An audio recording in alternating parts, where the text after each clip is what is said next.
L'exorcisme mantany fampefahotana indrisy fivarana makany am tsara treto mbola tsy tasany ka miady mafy nety ambelona am taningazana tsinonao fiainako mbola tsy azo antehierana indrisy mifamaofao mifakalana sy ny fitiavana ny tsiky sitomany fatately mambona sy lohe makany eo fahasambarana ao fiainana ka maro tsy tafo fa nisy namiganany tontolo de zasanao eto samy miafa mapala elo tsy miafina tsony erisetra ny elo fahotana zany ka mila fidebahana azo amrere afanatokana tsisy tosiky nezaky ny tena notafarina am ty tany fahalemena tsisy faombiazana fa tsy tena izy reny aizany misy mifahasambarana aiza ho aiza fa nitsara fitady ato anaty andro fiandrasany indrisy mila exorcisme mantany mila fanabeazany fa be fahotana sy adarana nefa tsy parasy atamola am fivavahana aizany misy mifahasambarana aiza ho aiza fa nitsara fitady ato anaty andro fiandrasany indrisy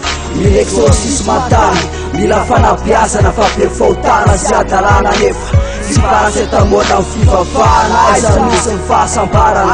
aiza ho aiza fa nitsara fitady ato anaty andro fiandrasany indrisy mila exorcisme mantany mila fanabeazana fa be fahotana sy adarana nefa tsy parasy atamola am fivavahana mila fanabeazana antany fa be fahadalana tsinona ny soatoavina latsa ty tazana indrisy miaratsapa fampitandrimana fozao za izao manandratravo mifaneva mifrahalaina fiafainao iandoko ny tarazo tsy parasy atamola am fivavahana ka hoe inamarary de milazy fa izao raha misy mitady fiaina tsaratsara kokoa de tsy arangamby anao mino an'Andriamanitra raha zanaka fanahy inoko andao iara de iala lavitra antany fa netsisy fahasambarany zany apartao any ny fisiany fanana metsaka ny ara-metafizika ho ary fana sy teknika raha teo tafa fiainana fanatokana tsisy tosiky nezaky ny tena notafarina am ty tany fahalemena tsisy faombiazana fa tsy tena izy reny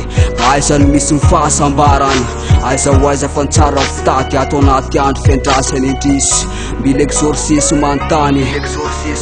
aizany misy mifahasambarana aiza ho aiza fa nitsara fitady ato anaty andro fiandrasany indrisy mila exorcisme mantany mila fanabeazana fa be fahotana sy adarana nefa tsy parasy atamola am fivavahana aizany misy mifahasambarana